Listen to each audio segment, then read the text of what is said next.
거룩하시고 자비로우신 하나님 아버지, 하나님의 크신 사랑을 진심으로 감사드립니다. 하나님께서 주신 은혜를 생각할 때 너무나 감사하는 것들, 그것만 있사온데 우리가 그 은혜를 잊고 살 때가 많이 있음을 이 시간 고백합니다. 하나님의 자녀로서 죄를 지으면 아니 되는데 그동안 많은 죄를 지었음을 또한 고백합니다. 하나님, 이 시간 주님의 보혈로서 우리의 죄를 사하여 주시고 정결한 마음으로 하나님께 집중하여 예배드릴 수 있는 귀한 시간 될 수 있도록 도와주시옵소서.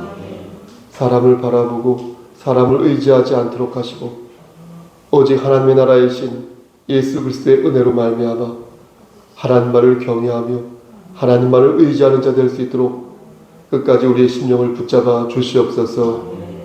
모든 말씀 예수 그리스도의 받들어 감사하며 기도드렸사옵나이다. 아멘. 사도신경으로 우리의 신앙을 고백하겠습니다.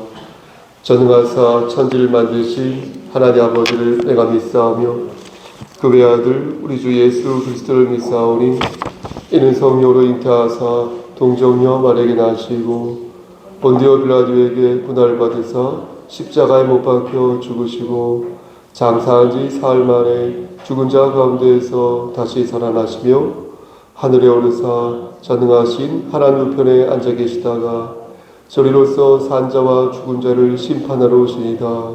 성령을 믿사오며 거룩한 공예와 성도와 서로 교통하는 것과 죄를 사해 주시는 것과 몸이 다시 사는 것과 영원히 사는 것을 믿사옵나이다. 아멘. 찬송가 280장 찬송 부를 때 우리 대표의 김예 권사님 기도 인도하시겠습니다.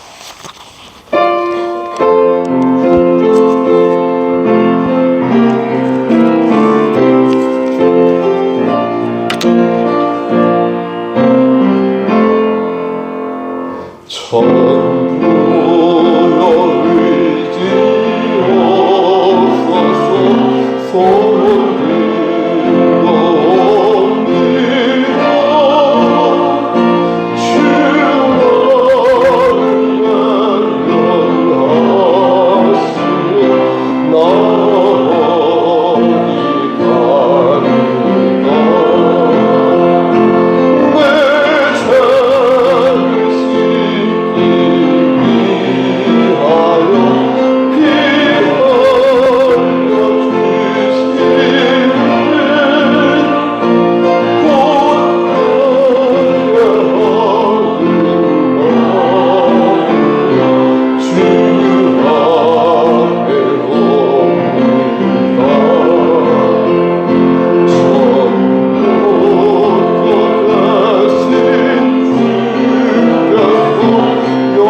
말씀 보겠습니다.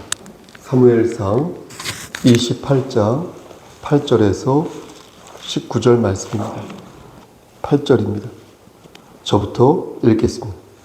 사울이 다른 옷을 입어 변장하고 두 사람과 함께 갈새 그들이 밤에 그 여인에게 이르러서는 사울이 이르되 청하노니 나를 위하여 신접한 술법으로 내가 내게 말하는 사람을 불러 올리라 하니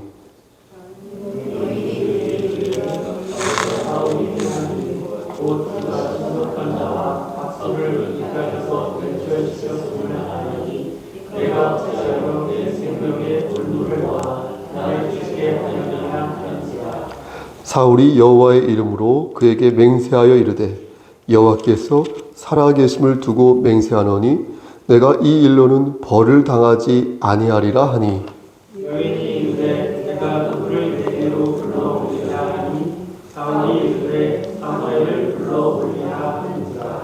여인이 사무엘을 보고 큰 소리로 외치며 사울에게 말하여 이르되 당신이 어찌하여 나를 속이셨나이까? 당신이 사울이시니이다.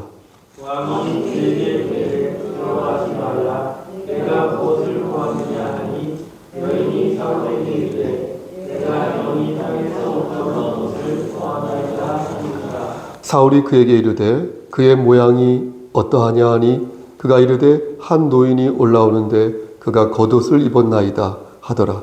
사울이 그가 사무엘인 줄 알고 그의 얼굴을 땅에 대고 절하니라.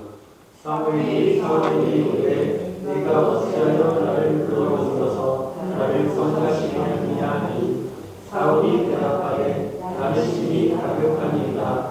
블레셋 사람들은 나를 향하여 문제를 일으켰고 하나님은 나를 떠나서 다시는 선지자로도 꿈으로도 내게 나타나지 아니하시므로 내가 행할 일을 하려고 당신을 끊어버리려나이다 하더라. 사무엘이 이르되 여호와께서 너를 떠나 내 대적이 되셨거늘 내가 어찌하여 내게 묻느냐? 여호와께서 나를 통하여 말씀하신 대로 내게 말하사 나를 내 손에서 떼어 내 이웃 아셀에게 주셨나이다. 19절까지 한 목소리로 합독하겠습니다. 내가 시작. 내가 여호와의 목소리를 순종하지 아니하고 그의 진노를 아말렉에게 쏟지 아니하였으므로 여호와께서 오늘 이 일을 내게 행하셨고 여호와께서 이스라엘을 너와 함께 블레셋 사람들의 손에 넘기시리니 내일 너와 내 아들들이 나와 함께 있으리라. 여호와께서 또 이스라엘 군대를 블레셋 사람들의 손에 넘기시리라 하는지라. 아멘. 기도하시겠습니다. 하나님, 이 시간 간절히 바라고라는 것은 우리 김미애 권사님과 그의 가정을 위해 기도합니다. 하나님께서 함께 하시사 신앙의 계보를 바르게 이어가게 하셨사오니 그들의 삶을 끝까지 책임져 주시고 낙오자 되지 아니하도록 하시고 특히 우리 김미애 권사님 영육의 강건함을 허락하시사 건강한 상태에서 하나님의 일을 감당할 수 있도록 은총 내려 주시옵소서. 양인선 장로님, 양한나 집사님, 양한영 형제님, 서빈이와 준빈이 그리고 우리 은 형제에게도 함께 하시고 인도하시사 하나님께서 그들의 삶을 끝까지 주관하여 주시옵소서. 이 시간 부족하지만 하나님 말씀을 대언하고자 합니다. 도와주시옵소서. 예수 그리스도의 이름 받들어 감사하며 기도드렸사옵나이다. 아멘. 목사님들이 선호하는 성경 말씀 중 하나가 순종이 제사보다 낫고 듣는 것이 순양의 기름보다 낫다라는 말씀입니다. 왜냐하면 성도들이 순종을 안 하거나 아니면 강설에 집중하지 않을 때 이 말씀처럼 요긴하게 사용할 수 있는 말씀도 별로 없기 때문입니다. 순종이 제사보다 나으니까 순종하라고 말하고 듣는 것이 순양의 기름보다 나으니까 말씀에 집중하라고 강변하는 것입니다. 하지만 주의 종들이 착각해서는 아니 될 것은 이 말씀은 목사, 저에게도 주의 종들에게도 해당되는 말씀이라는 것입니다. 그러니까 하나님을 믿는 모든 백성들에게 해당하는 말씀이므로 우리는 이 말씀을 통해 내 자신부터 점검해야 옳은 것입니다. 만약 하나님을 두렵게 생각하지 않아서 말씀에 순종하지 않으면 낙오자가 될 것인데 사무엘상에서는 이것을 어떻게 표현하고 있냐면 하나님께서 버리셨다. 뭐라고요? 버리셨다. 섬뜩하지 않습니까? 하나님께서 버리셨다. 이렇게 표현하고 계십니다. 그러니까 사울 왕이 하나님을 버렸으므로 하나님께서도 사울 왕을 버리셨다. 이렇게 말씀하고 있는 것입니다. 우리가 하나님을 배신하지 않으면 하나님께서는 끝까지 우리를 지켜주시는데 툭하면 우상을 섬기고 툭하면 말씀을 등지니 그게 고쳐지지 않으면 결국 안 되겠다 싶어 그를 버리신다는 것입니다. 그럼 구체적으로 사울이 어떤 잘못을 저질렀기에 하나님으로부터 버림을 받았는지 살펴보겠습니다.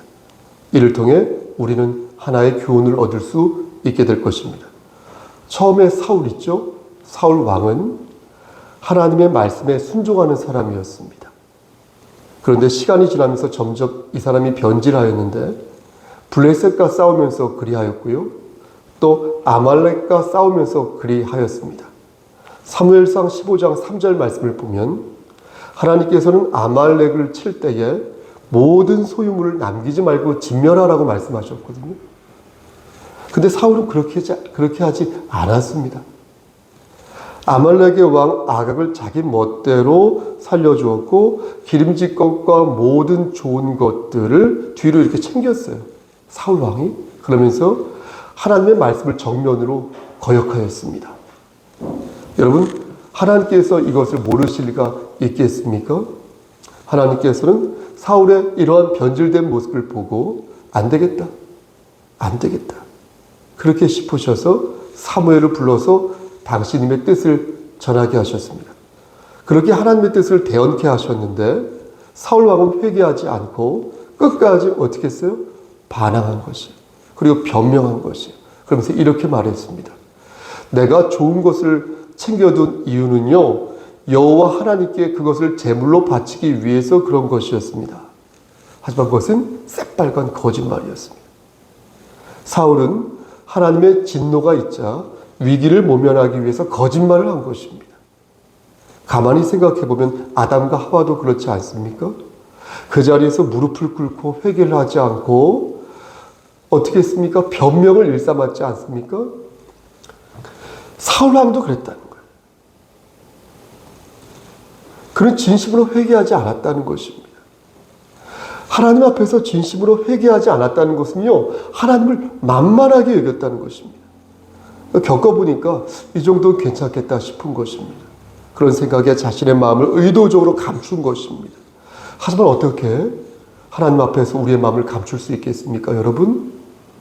차라리 솔직히 마음을 까고 하나님께 한 번 더 긍휼을 원하는 것이 지혜로운 처사가 아니겠습니까? 사울의 무도한 모습을 보고 사무엘은 15장 22절에서 그렇게 한 말씀이 바로 우리가 즐겨 읽는 순종이 제사보다 낫다. 순양이 기름보다 낫다. 이 말씀인 것입니다. 여러분, 이 말씀은 지금 우리에게도 동일하게 적용된다는 것입니다. 하나님께서 저와 송목사로 할게요. 송목사 저를 보고 회개 좀 해라 라고 말씀하시는 거예요. 그렇게 말씀하실 때 내가 어떻게 해야겠구나 라고 이 말씀을 통해서 단박에 알아차릴 수 있다는 것입니다. 어제 내가 주를 떠난 삶을 산 것 같아요? 혹은 지난날 내가 생각해 보니까 내가 주를 떠난 삶을 산 것 같아요? 근데 내가 이제 어떻게 해야 될까? 이렇게 포기하고 끝나야 될까?가 아니라 하나님께서 어떻게 해야 할지를 이 말씀을 통해서 이사위감으로 일깨워 주신다는 것입니다. 사무엘은 이어서 이렇게 말합니다. 왕이 여호와의 말씀을 버렸으므로 여호와께서도 왕을 버려 왕이 되지 못하게 하였나이다. 여러분, 이게 무슨 뜻입니까? 한마디로 말씀드려서 넌 이제 아웃이라는 거예요. 넌 이제 끝났다는 거예요. 하나님께 버림을 받았으니 이제 끝났다는 것이에요. 어떤 분은 저에게 이렇게 물으실지도 모르겠습니다. 목사님, 그거 하나 잘못한 거 가지고 긍휼히 하나님께서 너무하신 거 아닙니까? 어떻게 자비로우신 하나님께서 그 하나 잘못했다고 그렇게 매몰차게 내칠 수 있으십니까? 하지만 우리는 여러분 들으십시오.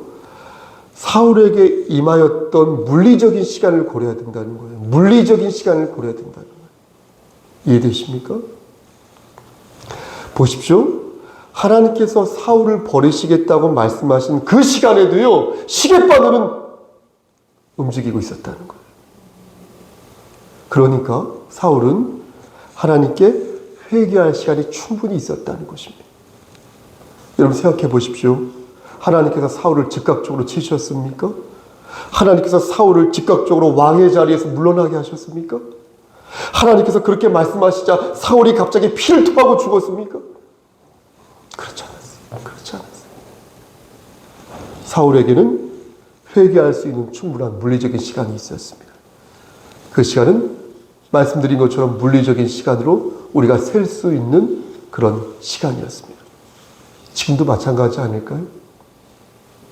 하나님의 말씀은 지금도 뿌려지고 있다는 거예요. 지금도 뿌려지고 있다. 라디오만 틀어도 나오잖아요. 106.9. 유튜브를 틀면 영상으로 나오지 않습니까? 각종 매체를 통하여서 전파와 인터넷을 통하여서 조금만 여러분 신경 쓰면요 하나님 말씀을 들을 수 있지 않습니까? 그런데 듣지 않는다는 거예요. 듣기 싫은 거예요. 들어도 회개하지 않는 거예요. 그렇다면 그가 즉시 심판받습니까? 그럴 때도 있죠. 하지만 대부분 물리적인 시간을 하나님께서 주십니다. 우리도 사울 왕처럼 회개할 기회를 갖는다는 것입니다. 그러므로 하나님을 잔인하다, 매몰차다 이렇게 말씀하지 마시길 바랍니다. 물론 사울은 말로는 잘못했다고 말했죠. 문제는 그것이 진심이 아니었다는 거예요. 근데 그걸 어떻게 알 수 있어요? 그가 진심인지 가짜인지 어떻게 알 수 있습니까? 그의 행동을 통해서 알 수 있습니다. 사울이 진심으로 회개하였다면 보십시오. 다윗을 죽이려 했겠습니까? 하나님의 뜻을 받잡고 신앙의 도리를 지키기 위해서 다윗을 증오하는 마음을 내려놓았지 않겠습니까? 하지만 사울은 끝까지 다윗을 죽이려 했다는 거예요. 이것으로 보아서 사울은 진심으로 회개한 것이 아니었다는 거예요. 그 뒤로 여러 시간이 흘렀고 사울은 드디어 마지막 전투를 맞이하게 됩니다. 사울은 그때 어쩌면 이 전쟁이 나에게 마지막 전쟁일 수 있겠다 이렇게 생각했을 것입니다. 하나님의 뜻을 대언하던 사무엘 있죠. 사무엘이 죽었고요. 그리고 하나님께서 자꾸 침묵하시는 거예요. 예전에는 안 그러셨는데 하나님께서 자꾸 침묵하시는 거예요. 그런 걸 보면서 사울은 심리적인 압박과 함께 영적인 불안감을 느꼈어요. 이상하다. 이상하다. 여러분들은 이 상황에서 어떻게 하시겠습니까? 저는 바싹 엎드리겠어요. 죽기 싫으니까. 하나님 앞에서 회개하고 하나님의 공의를 바라시지 않겠습니까? 그렇지 않겠습니까? 근데 놀랍게도 여러분, 사울이 보여준 행동은 하나님 말씀을 정면으로 거역했다는 것입니다. 자신의 질문에 하나님이 아무런 대답을 안 하시니까 야, 하나님 안 계신가 보다. 야, 하나님 날 버렸나? 하나님 능력이 없나 보다. 라고 생각하여서 사울이 어떻게 된지 아십니까? 어떻게 된지 아십니까? 신접한 자를 찾아갔어요. 무당을 찾아갔어요. 그래서 하나님의 뜻을 물었어요. 이것은 참으로 말도 안 되는 행동이었어요. 신접한 자와 하나님의 상극의 관계였어요. 그런데 사울은 위기를 모면하기 위해서 얼토당토하는 행동을 범하게 된 것이에요. 하나님께서는 신접한 자와 박수를 이 땅에서 없애라고 말씀하였는데 지금 이 한나라의 왕이라는 사람이 신접한 자를 찾아가서 상담을 받고 있으니 정말로 어이없는 일이 벌어지고 만 것입니다. 이러한 모습은 배교자의 전형적인 모습이었기에 여러분 신접한 여인도 벌벌 떨었어요. 그래서 이렇게 말한 것입니다. 9절 말씀에 뭐라고 말했습니까? 9절에 여인이 그에게 이르되 네가 사울이 행한 일 곧 그가 신접한 자와 박수를 이 땅에서 멸절시켰음을 아나니 네가 어찌하여 내 생명에 올무를 놓아 나를 죽게 하려 하느냐. 이렇게 말했어요. 여러분 이 내용 좀 헷갈리지 않습니까? 그렇죠? 읽으면 잘 이해가 안 돼요. 왜냐하면요, 이 신접한 여인이요, 이때까지는요, 그가 사울 왕인지 몰랐기 때문에 그렇습니다. 어떤 남자가 온 거예요, 자기한테. 자기를 찾아와서 나라에서 금한 것을 자신에게 시키는 거예요. 그러니까 왜 당신이 이런 위험한 일을 나에게 시키는 것입니까? 라고 말한 거예요. 그걸 따지고 있는, 근데 가관인 것은 무엇입니까? 그 다음에 보여준 사울의 모습이었습니다. 사울은 10절에서 어떻게 말을 합니까? 이렇게 말을 합니다. 사울이 여호와의 이름으로 그에게 맹세하여 이르되 여호와께서 살아계심을 두고 맹세하노니 네가 이 일로는 벌을 당하지 아니하리라 하니. 여러분 어떻습니까? 이걸 보면 사울이 얼마나 문제가 많은 사람인지 알 수 있다는 거예요. 죄를 지으면서 하나님의 이름을 팔고 있는 것이에요. 죄를 짓는 그 순간에도 하나님의 이름을 더럽히고 있는 것이에요. 이것은 강팍한 마음이 아니고선 도저히 할 수 없는 행동 아니겠습니까? 어떤 식당에 제가 갔는데 요 며칠 전 그 문지방에, 식당 문지방에 부적이 붙어 있는 것입니다. 좀 떨떠름하죠. 뭐 그러려니 싶어서 떨떠름했지만 어쨌든 저 혼자서 늘 혼자서 밥을 먹으니까 혼자서 이렇게 식사 기도를 하였는데 가만히 보니까 그 식당 카운터 맞죠? 카운터 위에 교회 달력이 있는 것입니다. 한쪽은 부적이 붙어 있고 한쪽은 교회 달력이 있는 거예요. 아, 이게 뭔가 싶어서 주인을 다시 이렇게 보게 되는데 예전에도 이런 비슷한 경험을 한 적이 있지만 근데 주인의 얼굴이 너무나 평온한 거예요. 얄미울 정도로. 진짜 평온하더라고요. 그러니까 조심스럽게 제가 여쭤봤어요. 그러니까 식당 주인 그분이 하는 말이 저는 하나님도 믿고 부처님도 믿고 일월성신도 믿고 좋은 곳이라고 다 믿는다는 거예요. 그래서 아주 해맑게 웃는데 그 웃음을 보고 제가 뭐라고 말할 수 없었어. 그러니까 저 역시 그냥 함께 밝게 웃어주었어요. 그런데 끝나면 그래 좋은데 끝물에 저에게 하는 말이 그분도 뭔가 좀 캥기는 게 있었는지 제가 목사인 줄 알았던 건 아니에요. 저에게 하는 말이 자기가 어느 교회 집사로 있는데 지금 목사님이 권사 임명을 받으라는 걸 자기가 싫다고 고사하였다. 라는 것을 자랑하듯 말하는 것이었어요. 저는 그 말을 듣는데 왜 이렇게 얼굴이 화끈거리는지 안 되겠다 싶어 이렇게 말했어요. 잘하셨네요. 하나님은 아시니까요.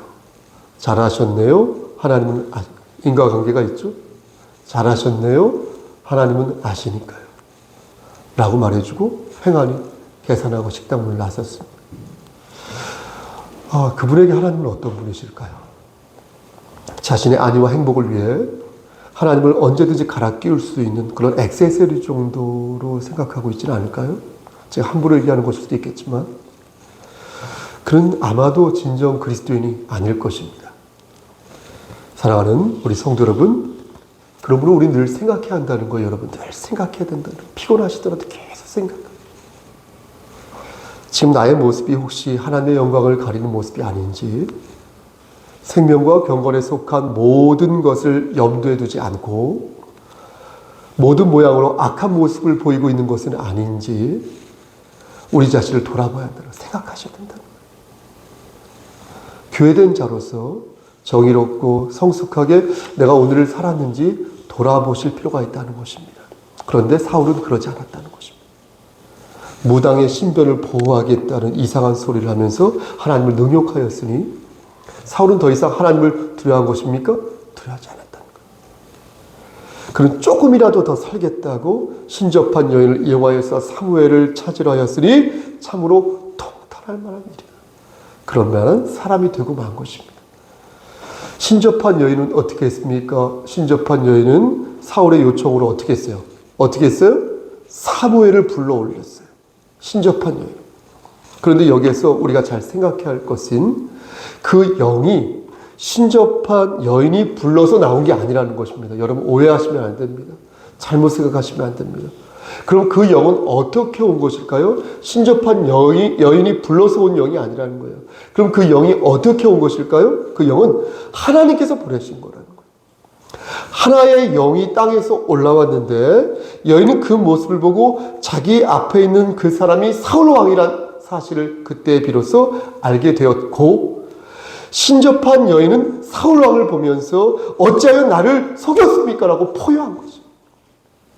사울은 여인을 진정시킨 후에 여인이 본 자가 사무엘이라는 것을 알았고 바싹 땅에 엎드려 그 영은 사울에게 하나님의 말씀을 대언하였습니다.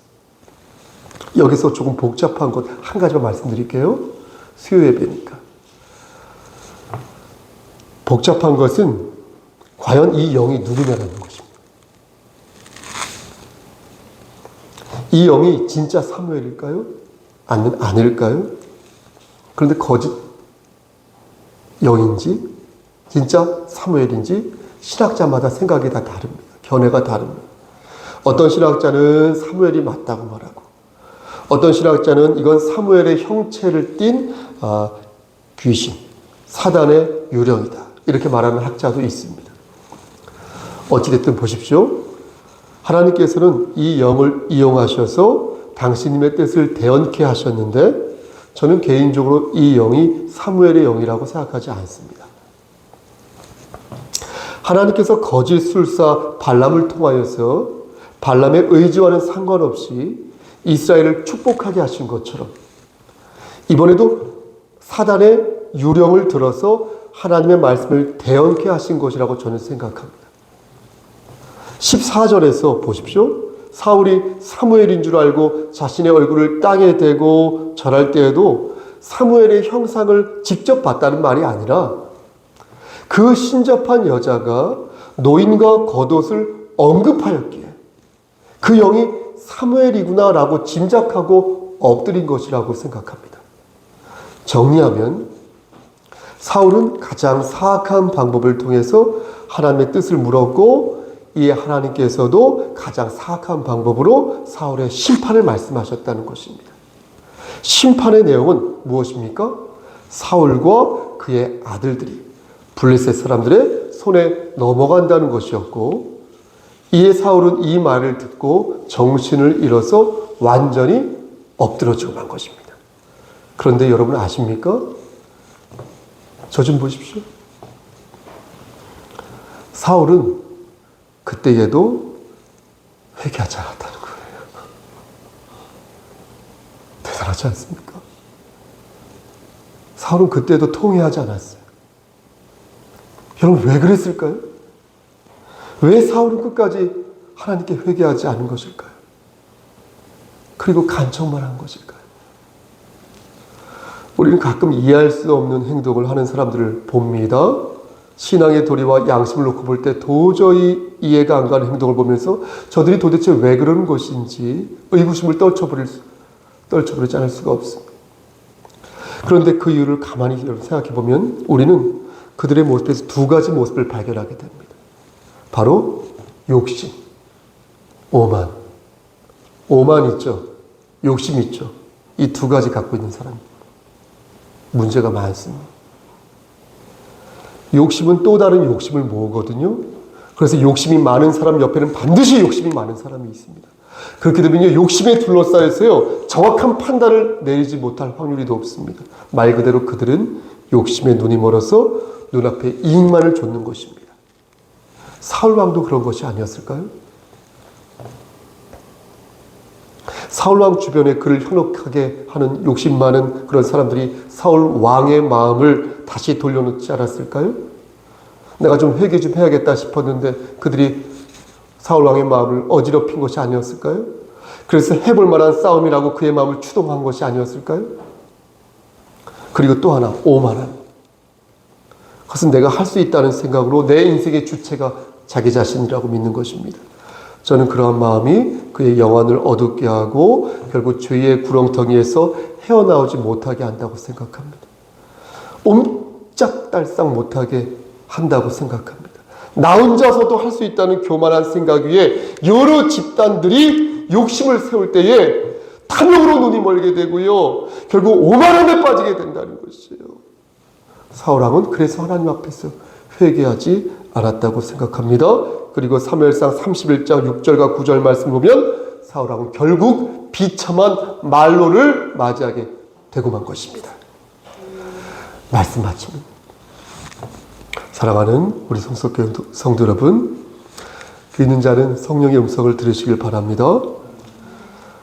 저도 마찬가지예요. 이렇게 세게 말하지만 살다 보면 실수할 수가 있습니다. 또 그 실수가 반복되어 습관이 되고 중독될 수 있습니다. 하지만 우리는 그렇다고 패역한 백성으로 전락되어서는 아니 될 것입니다. 무도한 백성이 되어서 우리에게 주어지는 그 회개와 은총을 바라는 그 기회를 스스로 저버려서는 아니 될 것입니다. 다시 말씀드려서 죄를 지었으면 회개하시라는 거예요. 내가 죄를 지었으면 내가 처벌을 받아야 되겠지만 저와 여러분들에게는 회개를 할 수 있는 기회가 있다는 것입니다. 하나님 앞에서 당신님의 긍휼하심을 기대하면서 하나님께 은혜를 구할 수 있다는 것입니다. 여러분, 따뜻한 위로 좋아요. 저도 그거 할 수 있어요.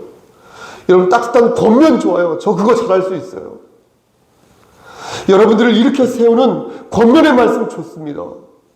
하지만 여러분, 그 전에 하나님 앞에서 통회하는, 자복하는 그 마음이 없으면 하나님의 은혜를 받을 수 없다는 거예요. 인간의 위로 받아서 뭐 하겠습니까? 인간의 권면 사실 받아서 뭐 하겠습니까? 여러분, 다시 일어서고 싶으신가요? 다시 독수리의 날갯짓을 하고 싶으신가요? 그렇다면 하나님 앞에서 회개하십시오. 하나님 앞에 무릎을 꿇고 자신의 오만과 탐욕을 회개하십시오. 그렇게 할 때 하나님께서는 여러분들에게 힘을 허락하실 것입니다. 풍랑 속에서 벗어날 길을 여러분들에게 마련해 주실 것입니다. 회개는 습관이 아니라 우리의 일상, 우리의 생활이 되어야 합니다. 슬기롭고 지혜롭고 정직한 하나님의 자녀들 되시기를 저 좀 모시고요. 주님의 이름 받들어 간절히 축원합니다. 아멘. 기도하십니다. 하나님, 좁은 입으로 하나님 말씀을 대언하였습니다. 하나님 말씀만 기억날 수 있도록 도와주시옵소서. 예수님 이름으로 기도하였습니다.